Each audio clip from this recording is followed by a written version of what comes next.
अध्याय दूसरा। व्यापार से साम्राज्य तक कंपनी की सत्ता स्थापित होती है। अभी हम लोग इस पाठ का अभ्यास करेंगे, तो चलिए बच्चों आगे बढ़ते हैं। मुगल बादशाहों में औरंगजेब आखिरी शक्तिशाली बादशाह थे और उन्होंने वर्तमान भारत के एक बहुत बड़े हिस्से पर नियंत्रण स्थापित कर लिया था।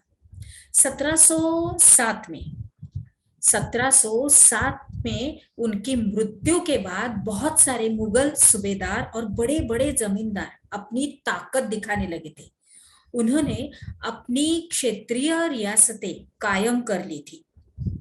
जैसे जैसे विभिन्न भागों में ताकतवर क्षेत्रीय रियासतें सामने आने लगी, दिल्ली अधिक दिनों तक प्रभावी केंद्र के रूप में नहीं रह सकी।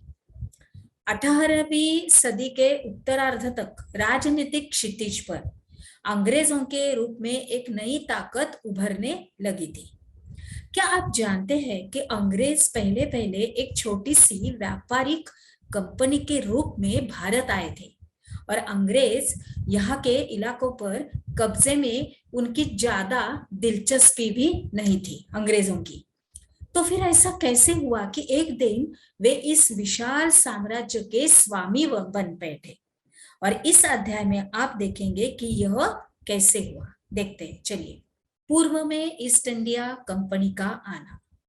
सन 1600 में ईस्ट इंडिया कंपनी ने इंग्लैंड की महारानी एलिजाबेथ प्रथम से चार्टर अर्थात इजाजतनामा हासिल कर लिया, जिससे कंपनी को पूरब से व्यापार करने का एकाधिकार मिल गया।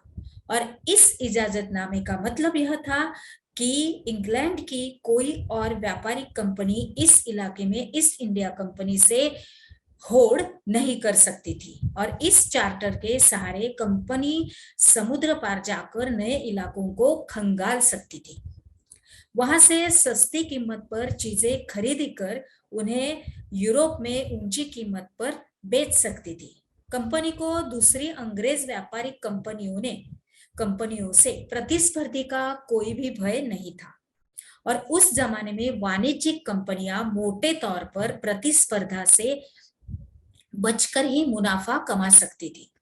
अगर कोई प्रतिस्पर्धी न हो तभी वे सस्ती चीजें खरीदकर उन्हें ज्यादा कीमत पर बेच सकती थी।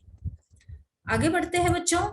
लेकिन यह शाही दस्तावेज दूसरी यूरोपीय ताकतों को पूरब के बाजारों में आने से नहीं रोक सकता था। जब तक इंग्लैंड के जहाज अफ्रीका के पश्चिम तट को छूते हुए केप ऑफ गुड होप का चक्कर लगाकर हिंदी महासागर पार करते, तब तक पुर्तगालियों ने भारत के पश्चिमी तट पर अपनी उपस्थिति दर्ज कर दी थी।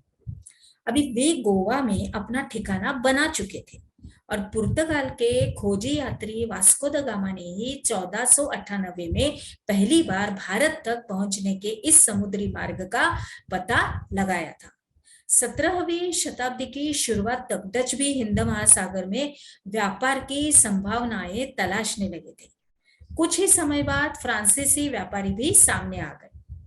आगे देखते हैं। वे गोवा में अपना ठिकाना बना चुके थे और पुर्तगाल के खोजी यात्री वास्को द गामा ने ही 1498 में पहली बार भारत तक पहुंचने के इस समुद्री मार्ग का पता लगाया था और 17वीं शताब्दी की शुरुआत तक डच भी हिंद महासागर में व्यापार की संभावनाएं तलाशने लगे थे। अभी कुछ ही समय बाद फ्रांसीसी व्यापारी भी सामने आ गए। अभी आगे समस्या यह थी कि सारी कंपनियां एक जैसी चीजें ही खरीदना चाहती थी और यूरोप के बाजारों में भारत के बने बारीक सूती कपड़े और रेशम की जबरदस्त मांग थी और इसके अलावा भी काली मिर्च, लौंग, इलायची, दालचीनी की भी जबरदस्त मांग रहती थी और यूरोपीय कंपनियों के बीच इस बढ़ती प्रतिस्पर्धा से भारतीय बाजारों में इन चीजों की कीमतें बढ़ने लगी थी और उनसे मिलने वाला मुनाफा गिरने लगा। अब इन व्यापारिक कंपनियों के फलने फूलने का यही एक रास्ता था कि वे अपनी प्रतिस्पर्धी कंपनियों को खत्म कर दे। लिहाजा बाजारों पर कब्जे की इस होड़ ने व्यापारिक कंपनियों के बीच लड़ाइयों की शुरुआत कर दी। 17वीं और 18वीं सदी में जब भी मौका मिलता, कोई सी एक कंपनी किसी दूसरी कंपनी के जहाज डुबो देती और रास्ते में रुकावटें खड़ी कर देती और माल में लदे जहाजों को आगे बढ़ने से रोक देती।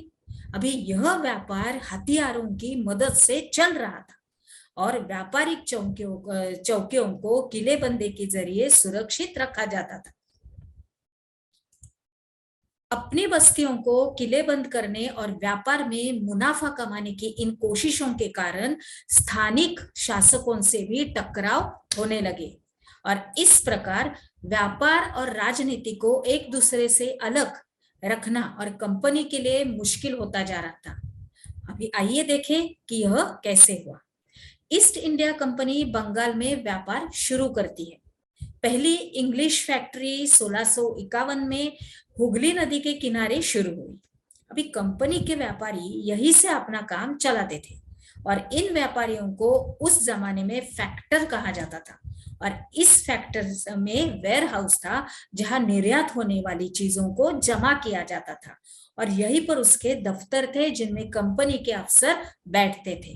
अभी जैसे जैसे व्यापार फैला, कंपनी ने सौदागरों और व्यापारियों को फैक्ट्री के आसपास आकर बसने के लिए प्रेरित किया। उसके बाद 1696 तक कंपनी ने इस आबादी के चारों तरफ एक किला बनाना शुरू कर दिया था। 2 साल बाद उसने मुगल अफसरों को रिश्वत देकर 3 गांवों की जमींदारी भी खरीद ली। अभी इनमें से एक गांव कालीकता था जो बाद में कलकत्ता बना। अब इसे कोलकाता कहा जाता है। कंपनी ने मुगल सम्राट औरंगजेब को इस बात के लिए भी तैयार कर लिया कि वह कंपनी को बिना शुल्क चुकाए व्यापार करने का फरमान जारी कर दे। कंपनी ज्यादा से ज्यादा रियासतें हासिल करने और पहले से मौजूद अधिकारों का ज्यादा से ज्यादा फायदा उठाने में लगी हुई थी।